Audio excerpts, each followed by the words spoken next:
People used to treat me like I was nothing, a caricature in a world of shadows.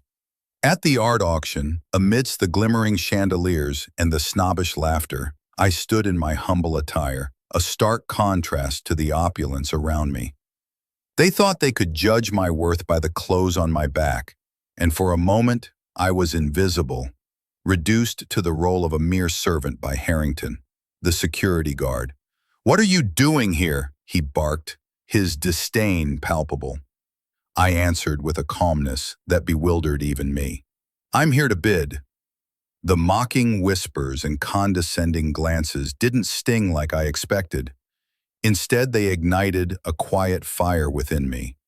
Richard Blackwood, a shark in finely tailored suits, scoffed at my very presence, assuming I lacked both art knowledge and finances.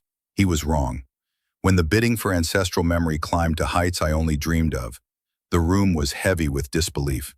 And then came my moment. I raised my paddle, $20 million, and the laughter echoed through the hall, a chorus of disbelief and scorn washing over me. As I left the auction, the laughter followed me, but I felt no shame. Instead, I turned to my friend Marcus. We had a plan. The next day, I would reveal the truth about ancestral memory's creator, and with it, the identities of those who belittled me. Richard would reckon with his prejudices, and the art world would listen. I was no longer the invisible woman. I was a force ready to shake their foundations. Nina stepped into the lavish art auction, her simple dress stark against the shimmering gowns and tailored suits swirling around her. She was lost in the magnificence. Then suddenly, a voice cut through the clinking glasses. "Excuse me, miss, you can't be here." Harrington, the security guard, eyed her skeptically, arms crossed. "Is someone looking for you? Should I call someone?" Nina straightened, her heart racing. "I'm here to bid, actually." Tay Harrington scoffed, glancing at her clothes. "Right. Why don't you stand over there?" He waved dismissively. "Let the real bidders through." Laughter rippled through the crowd. Richard Blackwood, the wealthy collector, leaned in, his voice dripping with disdain. "Oh, come on. What are you gonna bid? A couple of bucks? Go on, sweetheart. Maybe find a gallery job?"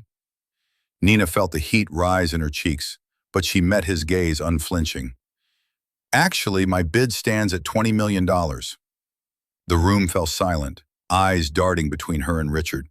He let out a barking laugh, joined by his entourage. "You? With that outfit?" "Right," chimed a nearby auctioneer, eyes glinting with amusement.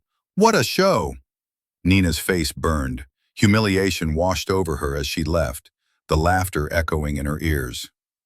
"Let them mock," Marcus whispered when she reached the back. "They'll regret it soon." A rush of resolve. Soon, very soon. They'd know who they had underestimated. Nina stood silently in the crowded room, the buzz of laughter drowning out her pounding heart. The lavish art auction unfolded before her, the opulence starkly juxtaposed against her simple attire. Each condescending remark from the attendees felt like a shard of glass cutting deeper into her resolve. "What could she possibly know about art?" they whispered, their eyes flitting over her like a dark cloud. She had endured the mockery, the assumptions, and the scorn with a dignified stillness. But tonight had felt different. The energy shifted with Harrington's careless mistake, mistaking her for a servant. The laughter that erupted in response to her correction swirled around her, heavy and suffocating. It felt like the weight of an entire world prejudged her worth. But she quickly stood her ground, feeling the anger simmering just beneath the surface. As the bidding war commenced, adrenaline replaced the frustration. Nina observed the frantic energy as bids skyrocketed for ancestral memory. Each paddle raised felt like a punch in her gut until she felt a spark ignite within. A tugging realization. This auction, this art, was meant to be more than just a display of wealth. When she raised her paddle to bid $20 million, the laughter died to a chilling silence. Richard Blackwood's face twisted in disbelief, and the room that had mocked her moments earlier now bristled with uncertainty. Nina held her breath, feeling the intensity of their disdain wash over her. But something deeper arose within her, a mixture of defiance and determination. She smiled knowingly, sparks of courage igniting past the pain. Tonight, they would learn that she was not just another face in the crowd. Nina stood tall as the auction hall buzzed with hushed whispers. The mockery had been incessant, but now she was impervious to it. Just before the bidding began, she whispered to Marcus, "This is my moment." "Show them who you are," he encouraged, confidence lacing his tone. With a deep breath, she locked eyes with Richard, who still sneered at her presence.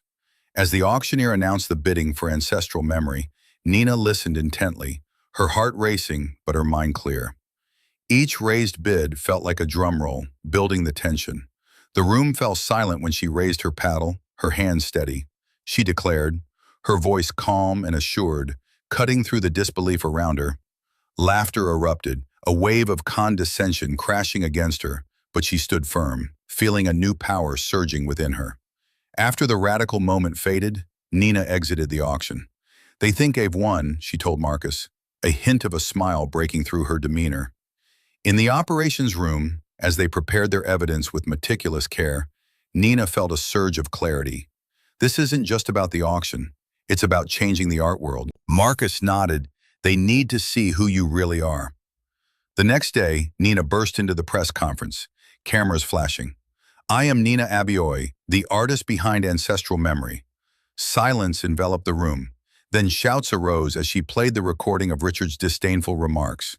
"I refuse to sell my work to those who deny my worth," she declared, reclaiming authority in a world that doubted her. The tides were turning. She could feel it. Small victories became her fuel as she laid the foundation for monumental change. Lightning illuminated the darkened sky, casting fleeting shadows across the marble expanse of the auction hall. At the center of this elite gathering, Nina Abioy stood resolute, her heart pounding, as hushed whispers and scornful snickers enveloped her. She had just returned from a brief exit, the laughter of the crowd still echoing in her ears, Richard Blackwood's contemptuous voice prominent among them. The auction had cascaded toward its climax, escalating bids for Ancestral Memory, the painting she had poured her soul into, now valued at a staggering $18 million. Nina's pulse quickened, adrenaline transforming her resolve into palpable energy. When she raised her paddle with fierce determination, the laughter abruptly fell silent. The shocked gasps reverberated against the walls, piercing through the condescension that had momentarily surrounded her. Richard's face blanched as he attempted to mock her again, but the venom in his words faltered. "You truly believe you can compete at this level?" He sneered, but his mask began to crack, uncertainty flickering behind his arrogance. The hall shifted. Fingers danced nervously over paddles, and hushed murmurs exchanged anxious glances. The next morning, cameras flashed as the press conference started. Nina stepped elegantly into the spotlight, the very embodiment of grace and empowerment. Her presence commanded the room. "I am Nina Abioy, the artist of Ancestral Memory," she declared, steady and unwavering. In stark contrast, Richard's smirk faded, replaced by disbelief as video footage played, his contemptuous laughter juxtaposed against Nina's resolute face, framing the true artist he had so cruelly belittled. Gasps erupted, faces twisted in shock. Nina calmly recounted the auction's events, laying bare the prejudice that had permeated the art world. Richard's bravado collapsed under the scrutiny, his public image shattered. Cooperatal documents in hand, she announced her decision to revoke the sale, ensuring the painting would never be sold under the weight of such discrimination. The crowd shifted, murmurs buzzing like wildfire, a transformation unfolding.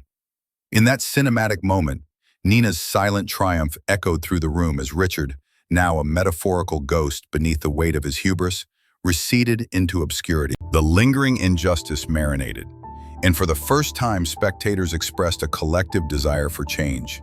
They clapped silently, starved for justice, finally awakened to the truth before them. As I reflect on that unforgettable evening, I can still feel the weight of every condescending glance. The laughter echoed in my mind long after I left, yet ultimately it was a strength I never knew I had that emerged from the flames of derision.